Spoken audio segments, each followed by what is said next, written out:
तो ये तो आप पहले समझाएं कि ये जो आरोप प्रत्यारोप हैं,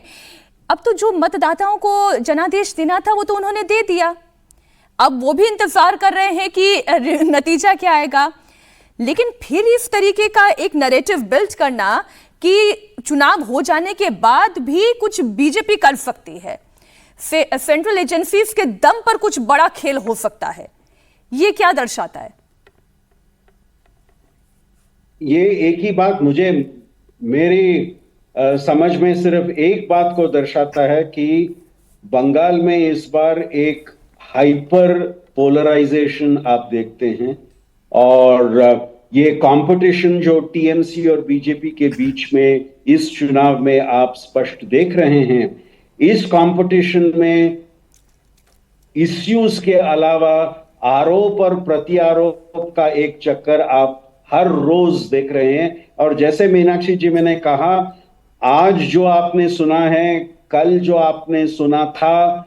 कल भी यही सुनेंगे आप। ये 4 तारीख तक ये आरोप प्रत्यारोप का एक सिलसिला चलता जाएगा। लोगों का फैसला हो चुका है, लेकिन ये एक एनवायरमेंट पोलराइजेशन का 4 बजे सुबह जब तक ये बैलेट पर ये ईवीएम खोलेगा तब तक ये चलता जाएगा, क्योंकि सर आप इतने वरिष्ठ हैं, आप ये बताएं, पश्चिम बंगाल की राजनीति, वहां के लोगों की और ममता बनर्जी के पॉलिटिक्स को भी आप समझते हैं। ममता बनर्जी यदि ये चुनाव हार जाती हैं, अभी तो 4 मई का दिन दूर है, लेकिन अगर ममता बनर्जी ये चुनाव हार जाती है तो ममता बनर्जी की राजनीति, उनकी पॉलिटिक्स क्या होने जा रही है? देखिए, जो भी वेस्ट बंगाल का चुनाव हारता है, उस पार्टी के लिए एक बैक टू द वॉल रहेगा जरूर। उस पार्टी को वापस अपना प्लानिंग शुरू करना पड़ेगा। टीएमसी के लिए 15 साल सत्ता के बाद अगर उनको हार इस बार फेस करना पड़ेगा, तो 15 साल सत्ता में रहने के बाद एक नया एक माहौल क्रिएट हो जाता है, आपको विपक्ष में बैठना पड़ेगा। उसी तरह अगर बीजेपी को मेजॉरिटी नहीं मिला तो टीएमसी का और एक टर्म रहेगा, और बीजेपी का जो एफर्ट था कि वेस्ट बंगाल में अपना एक गवर्नमेंट की एक एस्टैब्लिशमेंट हो, उस पे थोड़ा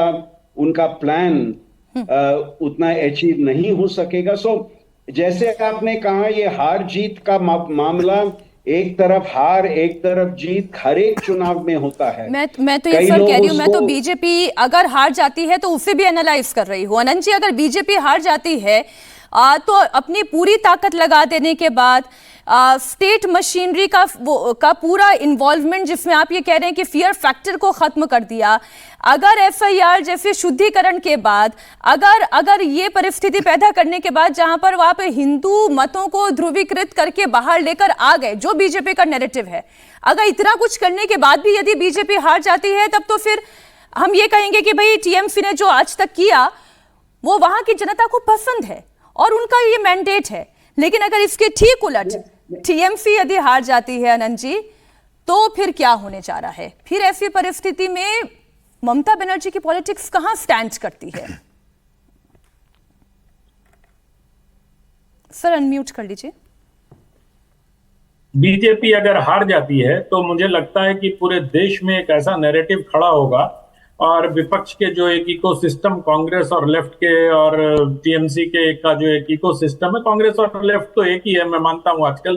क्योंकि कांग्रेस लेफ्ट के ही रास्ते पे चल पड़ी है। तो मुझे लगता है कि एक नैरेटिव गढ़ने का प्रयास किया जाएगा, विपक्ष को थोड़ी संजीवनी मिल जाएगी। लेकिन अगर बंगाल में वो होता है जिसकी कल्पना बहुत सारे लोग कर रहे हैं, भारतीय जनता पार्टी के समर्थक और भारत जो इंडिपेंडेंट जैसे संदीप शास्त्री जी जैसे लोग बोल रहे हैं, शास्त्री जी बहुत पुराने इलेक्शन के एनालिस्ट हैं और बहुत लंबे समय से इनका अनुभव इलेक्शन को लेकर है। अगर ममता बनर्जी चुनाव हार जाती हैं तो मुझे लगता है तृणमूल कांग्रेस के सामने अपने अस्तित्व को लेकर एक बड़ा संकट पैदा हो जाएगा। मैं अस्तित्व इसलिए कहता हूं मीनाक्षी जी, क्योंकि ये एक राज्य की पार्टी है और वही राज्य अगर इनके हाथ से निकल जाता है तो फिर से उनको रीइस्टैब्लिश करने में बहुत समय लगेगा। और ममता जी जैसी करिश्मेटिक लीडर जो अपने मतलब अब उनकी उनकी जुझारूपन में किसी प्रकार की कमी नहीं है, लेकिन 5 वर्ष तक सस्टेन करना बहुत मायने रखता है। और हमने देखा है कि जो आमतौर पर जो रीजनल पार्टीज होती हैं वो सत्ता से बाहर चली जाती हैं तो उनको बहुत परेशानी होती है